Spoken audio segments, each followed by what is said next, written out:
धन्यवाद मनीष जी। बहुत अच्छी बातें उप मुख्यमंत्री जी ने हमारे बीच में कही और मैं उनकी बात में एक बात जोड़ना चाहता हूं। देखिए, मुख्यमंत्री देश में बहुत बनते आए हैं और बहुत बन रहे हैं और आगे भी नए नए मुख्यमंत्री बनते रहेंगे। अरविंद केजरीवाल जी की पहचान इसलिए नहीं है कि वो मुख्यमंत्री हैं। अरविंद केजरीवाल जी की पहचान इसलिए है क्योंकि वो एक कट्टर ईमानदार मुख्यमंत्री हैं, इसलिए देश का कोना कोना उनको जानता है।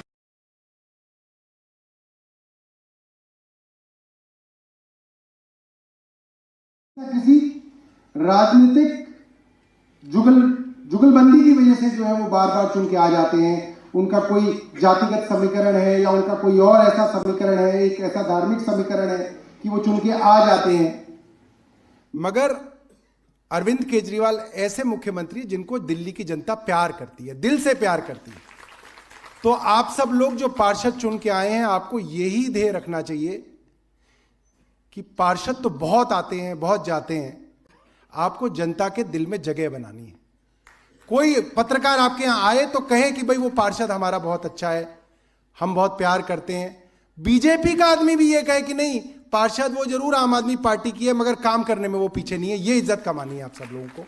और एक साल आप मेहनत करोगे ग्राउंड पे, आपको वो दिखने लग जाएगा। एक साल, जनता ज्यादा समय नहीं लेती है। एक साल आप मेहनत करो, अगले साल से लोग आपको कहने लगेंगे, आपके रिश्तेदार दूर दूर से आके आपको फोन करने लगेंगे कि भाई आपने बड़ी इज्जत कमा ली, एक साल के अंदर आप बड़े पॉपुलर हो गए। तो बड़ा छोटा सा कायदा है वो। और अब जोरदार तालियां और खड़े होकर स्वागत करेंगे हमारे प्रसिद्ध मुख्यमंत्री अरविंद केजरीवाल जी आपके बीच में हैं और अपनी बात रखेंगे।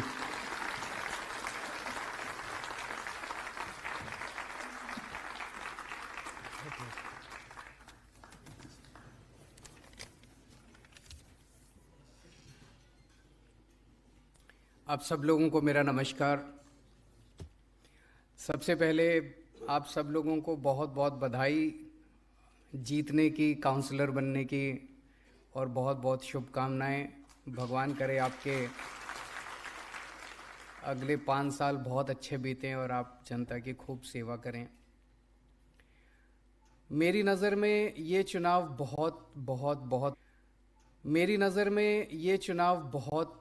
बहुत मुश्किल चुनाव था।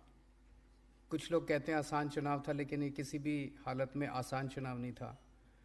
जिस तरह से इन लोगों ने जिस लेवल के षड्यंत्र रचे और जिस तरह से इन्होंने पूरी मशीनरी को हमारे खिलाफ इस्तेमाल किया, उस तरह से ये मेरी नज़र में अभी तक हम जितने चुनाव लड़े हैं सबसे मुश्किल चुनाव ये था। पूरी की पूरी इनकी मशीनरी उतर आई। इनके 7 मुख्यमंत्री, 17 केंद्रीय मंत्री, अमित शाह जी खुद, जेपी नड्डा साहब खुद, इनके राष्ट्रीय अध्यक्ष, वो सारे तो थे ही।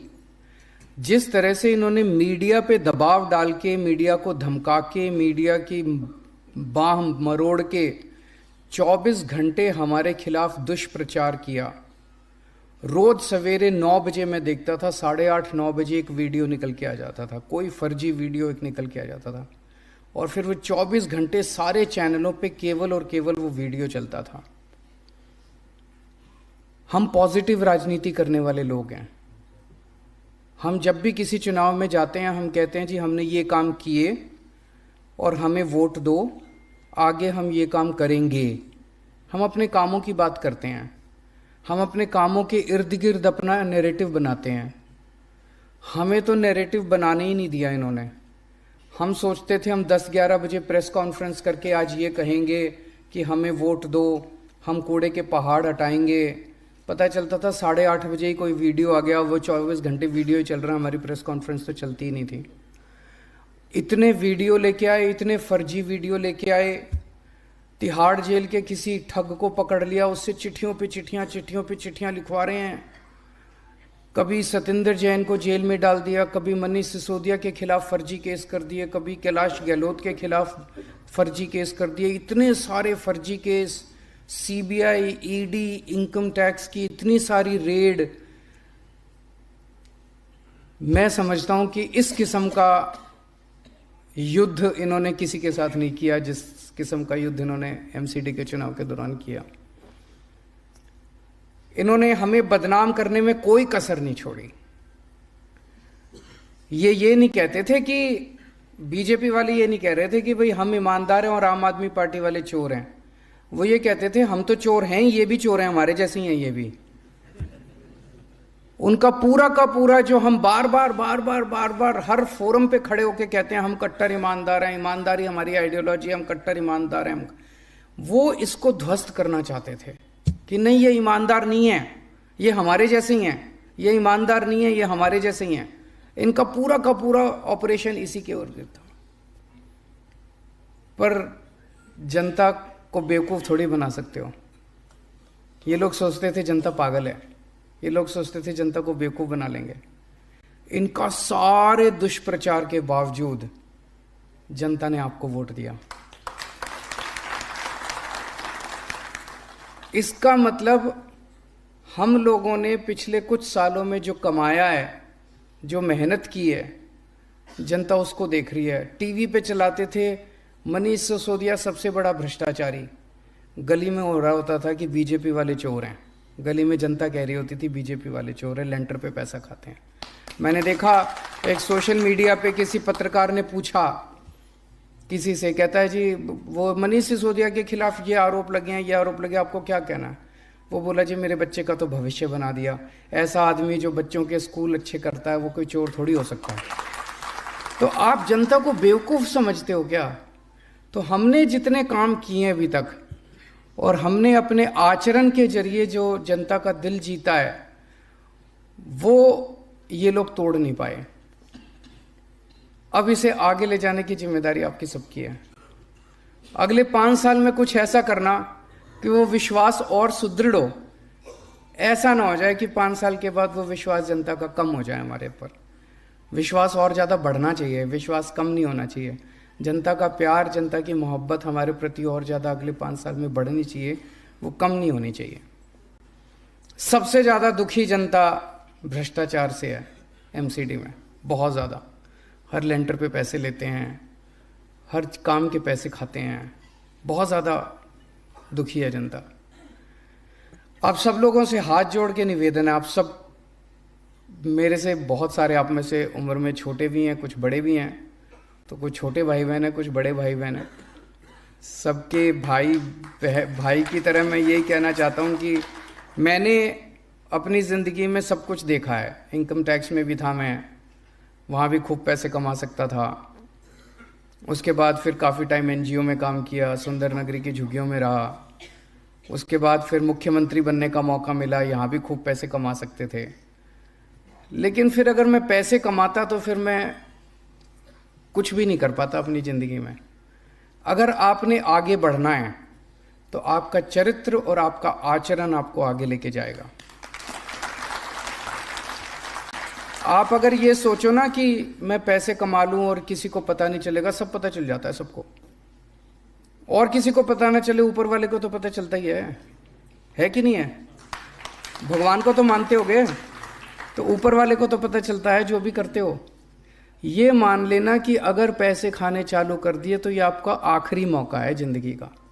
भगवान ने आपको मौका दे दिया, आम आदमी पार्टी ने टिकट दे दी, जनता ने आपको जिता दिया। अब यहाँ से आगे का रास्ता आपके ऊपर है। ईमानदारी से काम करोगे, सेवा करोगे, बहुत आगे तरक्की करोगे। और अगर इसी बार लालच में पड़ गए तो ये सोच लेना अगली बार टिकट भी गई और जनता भी गई, सब कुछ गया। उसके बाद बस ये 5 साल ही हैं, उसके बाद और कुछ नहीं है। दूसरी चीज, जो आदमी पैसे खाता है ना वो काम नहीं कर सकता। मैंने तो ये देखा है। एक बार ये लत होती है। मैं आपको एक छोटी सी कहानी सुनाता हूँ। मैं विपश्यना में जाता हूँ। विपश्यना में जब आदमी जाता है तो धीरे धीरे कई सारे उसके ऐब छूटते जाते हैं। तो मेरा एक इनकम टैक्स में मेरा एक दोस्त होता था, वो भी मेरे साथ विपश्यना में जाने लगा। तो वो सिगरेट पीता था, सिगरेट छूट गई। दारू पीता था, दारू छूट गई। वो इधर उधर लड़कीबाजी करता था, वो भी छूट गया। पैसे लेना नहीं छूट पाया उसका। छोड़ना चाहता था, छूटा नहीं।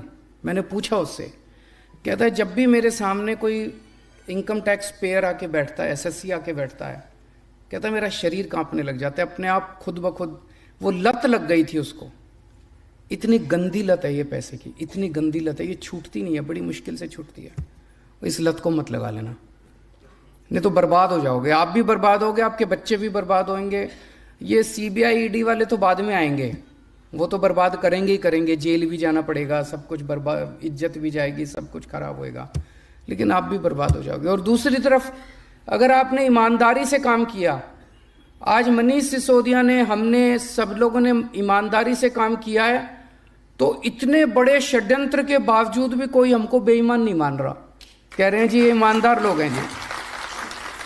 और अगर आपने पैसे लेने चालू कर दिए तो इज्जत भी जाएगी, सब कुछ जाएगा, फिर जनता आपके साथ, कोई आपके साथ खड़ा नहीं होगा। और आपके परिवार वालों को जो दुर्गति होती है, आप तो की तो होगी, परिवार वालों की जो दुर्गति होती है वो बहुत ज़्यादा होती है। और इसके काउंटर में अगर आपने ईमानदारी से काम किया तो उसका जो सुकून मिलता है, बहुत ज़्यादा सुकून मिलता है, बहुत ज़्यादा शांति मिलती है, जनता की इज्जत मिलती है, बहुत इज्जत मिलती है। आप बाहर निकलो, जनता इज्जत करती है। और आदमी जिंदगी में चाहता क्या है? आप जितने लोग यहाँ बैठे हो, कोई ऐसा नहीं है कि भाई किसी के घर खाने के लाले पड़े हों। भगवान ने आपको सबको ठीक ठाक दे रखा है।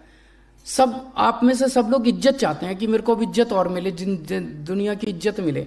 वो इज्जत तभी मिलेगी जब आप ईमानदारी से काम करोगे और जनता का काम करोगे। तो पैसे ना ले लेना, बाकी 2-4 काम कम कर दो तो चलेगा, लेकिन कहीं ऐसा ना हो कि इस बार हम बीजेपी के भ्रष्टाचार के खिलाफ लड़े हैं, कहीं ऐसा ना हो जाए अगली बार बीजेपी हमारे भ्रष्टाचार के खिलाफ लड़े चुनाव। ये नहीं होना चाहिए। तो आप पे बहुत भरोसा है, जनता ने भी भरोसा किया, आम आदमी पार्टी ने भी भरोसा किया, आपको टिकट दी, चुनाव जीते आप लोग। और जो आज तक हमने कमाया आम आदमी पार्टी ने, इसको और आगे बढ़ाना है, इसको और विश्वास को, आपका काम पूरे देश में फैलना चाहिए, ये हमारा मकसद है। एक और इम्पॉर्टेंट बात है, एमएलए और काउंसलर मिल के चलना। मैं कई सारे एमएलए से मिलता हूँ, उनको ये डर होता है मेरी टिकट ना कट जाए। किसी की टिकट नहीं कट रही, चिंता ना करो। वो कहते थे शीला दीक्षित, एक कहावत है, शीला दीक्षित जानबूझ के चुनाव हारती थी एमसीडी के, ताकि दोनों, तो ये एमएलएज को, कई एमएलएज को ये डर रहता है कि मेरी टिकट ना कट जाए, काउंसलर बड़ा ना बन जाए। आप सबको पता है कि हम सर्वे पे देते हैं टिकट, एमएलए की टिकट भी सर्वे पे मिली, काउंसलर्स की टिकट भी सर्वे पे मिली। अगर दोनों बना के चलोगे तो काम 10 गुना बढ़ेगा, खूब काम होगा, पॉजिटिविटी फैलेगी, और पॉजिटिविटी फैलेगी तो अपने आप सर्वे में एमएलए का नाम आ जाएगा।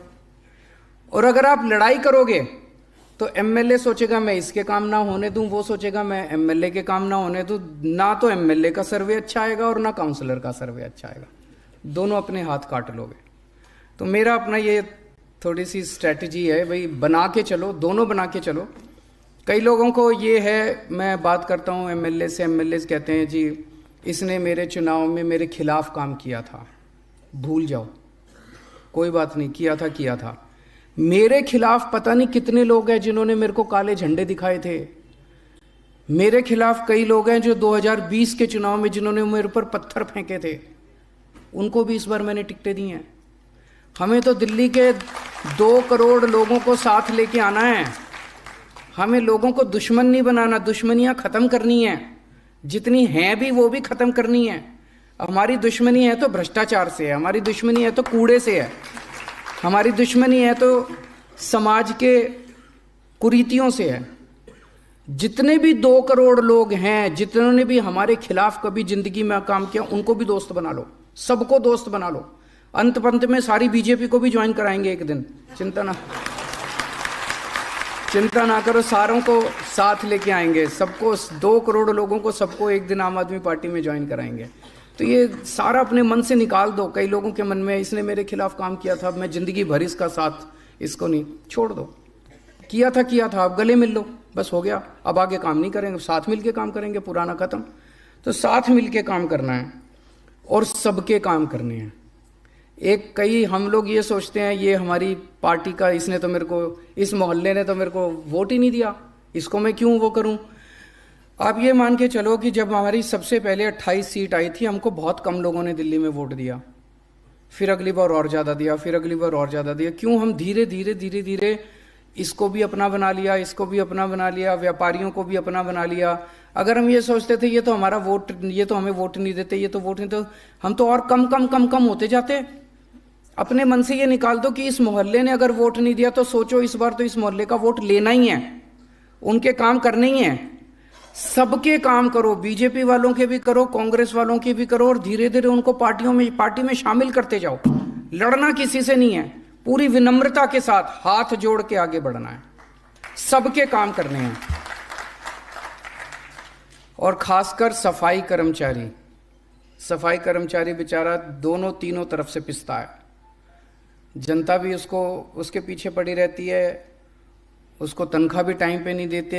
तनख्वाह अब टाइम पे दिलाएंगे, मैंने बोला है तनख्वाह टाइम पे दिलाएंगे, लेकिन उनको साथ लेके चलना, उनको दोस्त बनाना, उनको शादी ब्याह में मदद करना, शादी ब्याह में जाना, उनको अपना परिवार का हिस्सा बनाना, और उनको साथ लेके चलोगे। देखो वो बड़े इमोशनल लोग हैं, उनको साथ लेके चलोगे, वो आपका नाम ऊंचा करेंगे, आपका काम अच्छा करके दिखाएंगे। और लास्ट में एक जो सबसे इम्पोर्टेंट चीज़ है, ये अब आप लोगों को खरीदने की कोशिश करेंगे। ऑलरेडी फ़ोन आने चालू हो गए हैं, कुछ लोगों के पास फ़ोन आए हैं, किसी को कह रहे हैं 10 लाख ले लो, किसी को कह रहे हैं 50 लाख ले लो, हमारे पक्ष में वोट डाल दो हमारे। मुझे पूरी उम्मीद है आप में से कोई नहीं बिकने वाला, एक एक आप में से हीरा है, मेरे को पूरी उम्मीद है। लेकिन इनको एक्सपोज करना भी ज़रूरी है, तो अपने अपने फ़ोन रिकॉर्डिंग पे लगा लो, जो भी फ़ोन आए रिकॉर्ड हो जाएगा, तो रिकॉर्डिंग पे लगा लो, रिकॉर्ड कर लेना।